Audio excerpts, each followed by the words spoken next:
మీకు రాజకీయాలు బోర్ కొట్టలేదా ఇంకా? అంటే అదే నియోజకవర్గం, అదే పరిధి, అదే హైదరాబాద్ నగరం, అదే బీజేపీ, ఎక్కడా మారలేదు. బోరు అనేటువంటిది ఉండదండి. ఎందుకంటే మనం ఒక సిద్ధాంతం కోసం పనిచేస్తున్నటువంటి పార్టీ మాది. అందులో ప్రజలతో మమేకమే పనిచేస్తూ ఉన్నాము. ప్రజలు ఎంతో ఆకాంక్షలతో ఈరోజు మూడోసారి శాసనసభ్యుడిగా నన్ను గెలిపించారు కాబట్టి ప్రజలతో తిరగడం అనేటువంటిది, ప్రజల సమస్యల మధ్యలో ఉండడం అనేటువంటిది ఒక రకమైనటువంటి మరి అలవాటు అయిపోయింది నాకు. అందులో భాగంగానే కొంత ఇబ్బందులు అయినప్పటికీ కూడా ప్రజలు ఎంతో ఆశ పెట్టుకొని మన గెలిపించారు కాబట్టి వాళ్ళ ఆకాంక్షలకు అనుగుణంగా పని చేయాలనేటువంటి పట్టుదల రోజు రోజుకు పెరుగుతుంది. కొంత రానున్న రోజుల్లో ఇంకా మరింతగా పనిచేయాలనేటువంటి ఆలోచనతో ఉన్నాను నేను. కానీ ఎదిగారా మీరు రాజకీయాల్లో? అంటే 15 సంవత్సరాల పైనుంచి ఉన్నారు కదా. అంటే నేను అనేది యాక్టివ్గా ఎమ్మెల్యేగా చెప్తున్నాను. 3 టర్మ్స్ అంటే రాజకీయాల్లో ఎదగడం అంటే నేను గతంలో భారతీయ జనతా యువ మోర్చాకు ఆల్ ఇండియా ప్రెసిడెంట్గా కూడా పనిచేశాను. పనిచేసిన తర్వాత శాసనసభ్యుడిగా పోటీ చేసినప్పుడు అందరూ ఓడిపోయి నేను ఒక్కనే గెలిచాను. కాబట్టి ఆల్ ఇండియా ప్రెసిడెంట్గా రాజీనామా చేసి ఎమ్మెల్యేగా ఫ్లోర్ లీడర్గా అప్పుడు రాజశేఖర్ గారు ముఖ్యమంత్రి అయినప్పుడు ఇక్కడనే ఉండాల్సిన పరిస్థితి వచ్చింది. కాబట్టి అప్పటి నుంచి వరుసగా ఎమ్మెల్యే గెలుస్తూ ఉన్నాను, ప్రజల మధ్యలో ఉంటున్నాను. కాబట్టి ఎదగడం అనేటువంటిది ఉండదు.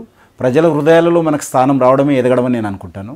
కాబట్టి ప్రజలు మూడోసారి గెలిపించారంటే నీకు ఇంకా ఎదగడం అంటే ఇంతకంటే ఇంకోటి ఉండదు నా దృష్టిలో.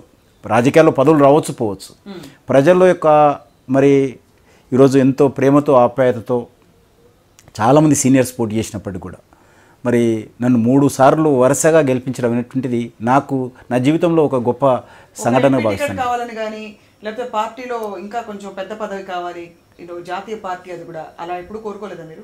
నేను ఎవరిని అడగాలి ఈ రోజు వరకు కూడా. మొన్న ఎలక్షన్స్లో కూడా ఎంపీ టికెట్ పోటీ చేయాలని చాలామంది అడిగారు. మీడియాలో కూడా చాలా జరిగింది. పార్టీ వాళ్ళు బయట వాళ్ళు అడిగారు. కానీ నేను మాత్రం నోరు తెరిచి నాకు ఎంపీ పోటీ చేస్తానని ఎవరిని అడగాలి. కాబట్టి ఎంపీ అనేటువంటిది గెలవడము లేకపోతే పోటీ చేయడం అనేటువంటిది ఒక అంశం అయినప్పటికీ కూడా నేను గత అనేక సంవత్సరాలుగా రాజకీయాల్లో పనిచేస్తున్నా కాబట్టి నాకు ఈ పదవి కావాలి అని ఈ రోజు వరకు ఎవరిని అడగలేను. నేను భవిష్యత్తులో కూడా అడగకూడదనే ఆలోచనతో ఉన్నాను. మరి భగవంతుడు ఏం చేస్తారో చెప్పండి. మీరు అడగకపోగా పైపెచ్చు కొంతమంది ఈర్ష్యతో మీ పార్టీ వాళ్ళే కొంతమంది, అంటే మీరంటే పెద్దగా ప్రత్యర్థి శత్రువులను చెప్పను కానీ కొద్దిగా గిట్టని వాళ్ళు అయితే వాళ్ళ సీట్ కావాలనుకుని మిమ్మల్ని ఈ రాష్ట్ర ఇన్ఛార్జి పదవి నుంచి తప్పించే ప్రయత్నం చేశారని చెప్పి రాజకీయాల్లో కొంత సహజమే ఉంటుండొచ్చు. అది నాకు డైరెక్ట్గా తెలియదు. బట్ జరిగి ఉంటాయి, జరగదు అని నేను అనను. కాబట్టి జరుగున్నప్పుడు కూడా నేను ప్రజల మధ్యలో ఉన్నంత వరకు లేకపోతే పార్టీకి అనుకూలంగా పనిచేస్తున్నంత వరకు, పార్టీ వ్యతిరేక కార్యక్రమాలు పాల్పడినంత వరకు కూడా, నీతి నిజాయితీతో పనిచేస్తున్నప్పటి వరకు కూడా నన్ను ఎవరేం చేయలేరు. మీకు ఒక్కరికి ఎలా వర్కౌట్ అవుతుంది కిషన్ రెడ్డి గారు నీతి నిజాయితీ? అంటే చాలా మందికి కావట్లేదు కాబట్టి అడుగుతున్నాను. అంటే నాకు వేరే ధ్యాస ఉండదండి. నాకు పార్టీ, ప్రజలు, అసెంబ్లీ కాన్స్టిట్యున్సీకి సంబంధించినంత వరకు ప్రజలు, మిగతా పార్టీ కార్యక్రమాలు. నాకు వేరే ఇంకా అనేక రకాల మిగతా వ్యాపారాలు రకరకాల అందరికీ ఉంటాయి. నాకు సంబంధించినంత వరకు పనిచేయడమే ఏకైక లక్ష్యంగా పనిచేస్తాను. నేను చేయను. నాకు కాంట్రాక్టులు కానీ ఇతర వర్క్స్ కానీ నేను ఇప్పటికి 13 సంవత్సరాలు పూర్తి అయిపోయింది శాసనసభ్యుడిగా. నా దగ్గర అనేక మంది బిల్డర్స్ ఉంటారు.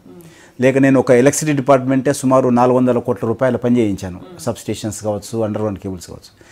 లేకపోతే ఒక బిల్డర్ కానీ ఒక కాంట్రాక్టర్ని కానీ ఇంతవరకు నేను చూసిన పాపన పోలే.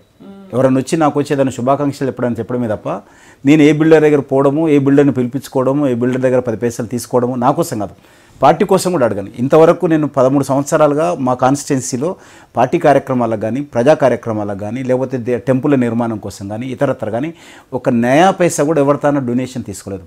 కావాలని మా కాన్స్టిట్యున్సీలో ఇంతవరకు ఆ రకంగా డొనేషన్ కూడా అడగలేదు. లంచాలు పక్క కట్టండి. ఆ రకంగా నేను మా కాన్స్టిట్యున్సీ సంబంధించిన వరకు ఒక నిష్ఠతో పనిచేస్తా ఉన్నాను.